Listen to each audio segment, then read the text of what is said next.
6 апреля 1999 года 32-летняя Джули Паттерсон ушла из дома и бесследно исчезла.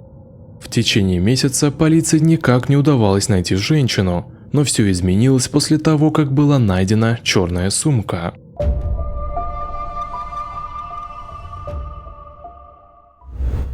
В 1995 году Дэвид Харкер переехал в Дарлингтон, Великобритания, в надежде начать жизнь с чистого листа. У него было тяжелое детство и трудные подростковые годы, и он очень часто попадал в поле зрения полиции.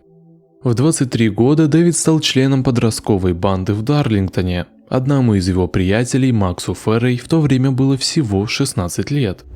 Он просто приходил к нам ужинать и все такое. Он ладил с мамой и сестрой, поэтому когда он сказал, что ему негде остановиться, мы просто разрешили ему остаться на некоторое время. И в итоге это оказалось дольше, чем мы ожидали. Дэвид жил в доме Макса и Джанет, которой было всего 11, когда они подружились. Он был вежлив с родителями своих друзей и всегда помогал им с продуктами и домашними хлопотами. И все должно было измениться к лучшему. В конце 1990 года Дэвид встретил девушку по имени Бекки, и они полюбили друг друга. Вскоре пара съехалась и подружилась со своими новыми соседями. Когда я впервые встретил Харкера, он показался мне просто приятным человеком. Он был даже в некотором роде интеллигентным. Был просто вежливым, обаятельным, с ним можно было поговорить. Но отношения Дэвида и Бекки складывались не очень хорошо. Через год они расстались, и Бекки уехала. Для Дэвида это был конец света. Он начал пить как никогда раньше, проводя все дни в местном парке с бутылкой пива. Именно в эти месяцы депрессии и злоупотребления запрещенными веществами Дэвид познакомился с Джули Паттерсон. Она была такой же наркоманкой. Из-за своего образа жизни потеряла 3 детей в борьбе за опекунство социальными службами. Джули также переехала в Дарлингтон в поисках лучшей жизни. Здесь она встретила Алана, и они были вместе уже 3 года. В какой-то момент отношений Джули забеременела 4-м ребенком, но Алан и она решили, что будет лучше отдать его на усыновление. Однако это разбило сердце женщины и заставило ее скатиться к пагубным привычкам. Она также пропадала из дома по несколько дней подряд. И она говорила: я просто иду в туалет, и все, Джули исчезла. Это было на день, может быть на 3 дня, самое большое на неделю. Она была в отчаянии. Когда она возвращалась домой, то была грязной с растрепанными волосами. Джули тусовалась с городскими бездомными наркоманами. Она была очень уязвимым человеком, и Алан был в растерянности. Он просто не знал, чем ей помочь, кроме как быть рядом с ней, когда она была дома. Но 6 апреля 1999 года, расстроившись во время просмотра Дня коронации, Джули снова ушла из дома. Алан тем временем делал то, что и обычно, ждал ее возвращения. Но дни шли, а женщины все еще не было дома. Я действительно начал беспокоиться, когда Джули не пришла на встречу со своей старшей дочерью, потому что она не могла пропустить такое. В предыдущие дни Джули была замечена с Дэвидом Харкером в местных пабах. Джанет и Макс, друзья Дэвида, видели их двоих в очень пьяном состоянии на обычной скамейке в парке, но они ничего не подумали об этом, поскольку не знали ни Джули, ни ее ситуации. Через 4 недели после исчезновения женщины Алан подал заявление о ее пропаже. После того, как мужчина сказал полиции, что Джули не первый раз уходила из дома на несколько дней, офицеры поняли, что она очень уязвимый человек и легко могла попасть в беду. В течение последнего месяца все поиски женщины не увенчались успехом, и полиция обратилась в газеты. Через несколько дней позвонил свидетель и сказал, что узнал Джули из газет и что у него был разговор с Харкером о ней. Он сказал полиции, что они отправились исследовать Полом Лейн. В 2:30 ночи детектив Ян Филлипс отправился туда. Его команда уже оцепила весь район, поскольку полицейские собаки нашли сумку. Она была метр в длину и полметра в ширину, но при свете фонаря было очень трудно разглядеть, что это такое. Но одна заметная вещь сразу же бросилась мне в глаза. Там был очень сильный запах.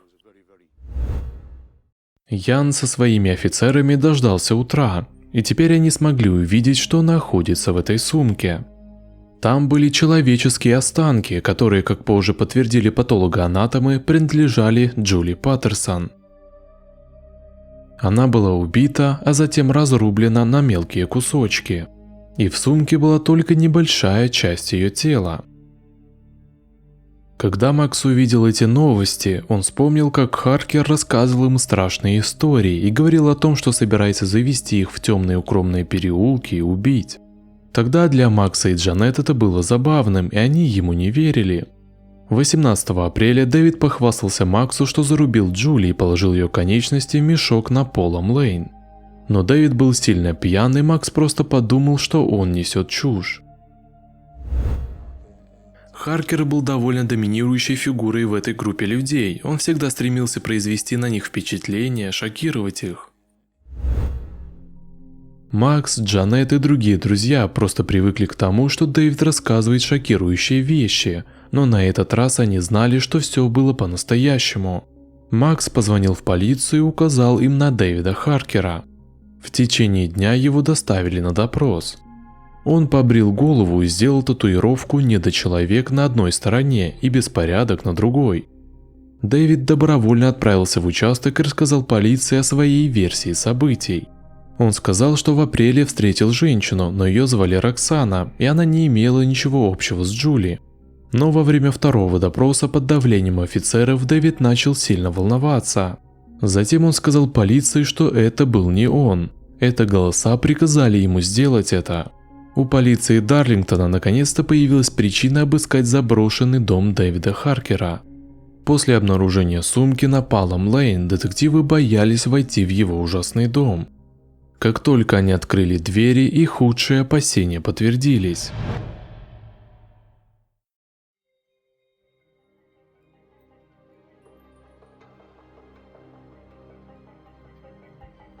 Полиция нашла одежду Джули и ее кровь. Это означало, что Дэвид убил ее в своем доме, но потом вытащил на улицу. Мужчина также хранил кроссовки Джули, аккуратно выставленные в качестве трофеев на кухонной полке. Детективы также нашли стихи, написанные на нескольких стенах. Дэвид написал, что потерял волю к жизни и то, что он стал размером с Бога. Дом представлял собой ужасающее зрелище. Почти полное отсутствие света, закрытые окна, пятна крови и ощущение ужаса. Мысль о том, что Джули провела здесь свои последние минуты, была пугающей даже для полиции. Дэвид Харкер был немедленно арестован и обвинен в убийстве Джули Паттерсон. Он не признавал себя виновным и был уверен, что стал жертвой голосов, управляющих его действиями. Полиция хотела справедливости для семьи Джули. Они должны были найти остальную часть ее тела, но все их зацепки оказались пустыми. Одним он сказал, что выбросил голову в канализацию, другим, что выбросил остальную часть тела в реку. А нам он сказал, что избавился от рук и ног, выкинув их вместе с бытовыми отходами. Полиция обыскала все места – канализацию, реку, даже мусорные баки людей. Самый страшный момент поисков был, когда команда из 50 человек отправилась на одну из крупнейших свалок в Европе. После обыска 20 тысяч тонн мусора полиция сдалась. 21 июля 1999 года состоялись похороны Джули. Но это не принесло практически никакого облегчения ее друзьям и семье.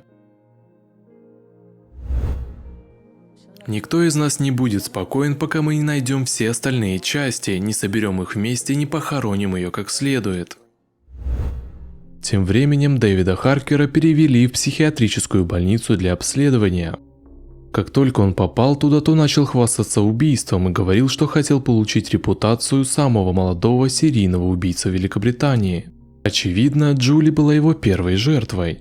Дэвид хвастался, что убил еще 2 человек, но когда полиция провела расследование, то не нашла никаких доказательств. Более того, Дэвид рассказал врачам, что съел часть бедра Джули с чесночно-сырной пастой.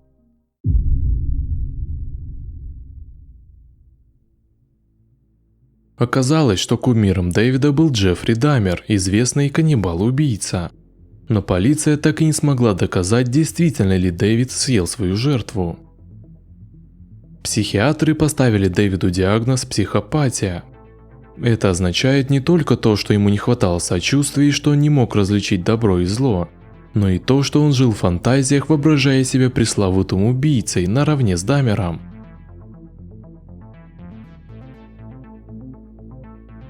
В феврале 1999 года Харкер признался в непредумышленном убийстве и сказал, что задушил Джули Паттерсон ее колготками после того, как ему стало скучно во время интимной близости. Он был приговорен к пожизненному заключению с возможностью на условно-досрочное освобождение через 14 лет.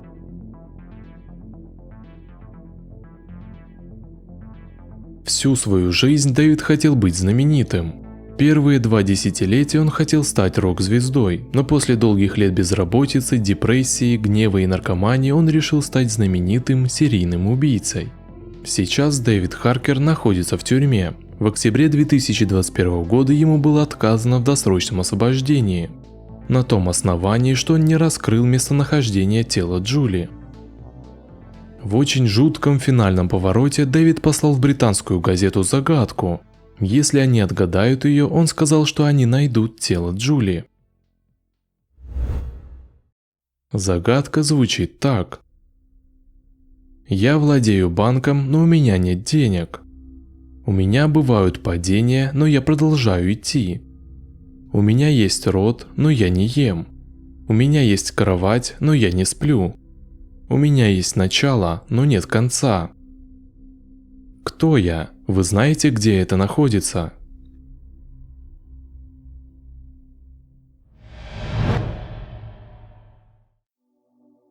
К сожалению, полиция и по сей день не может найти оставшуюся часть Джули Паттерсон. Что вы думаете об этой истории? Пишите свое мнение в комментариях, а также подписывайтесь на мой YouTube канал и на другие социальные сети. Ссылка на них есть в закрепленном комментарии под видео. Не прощаемся.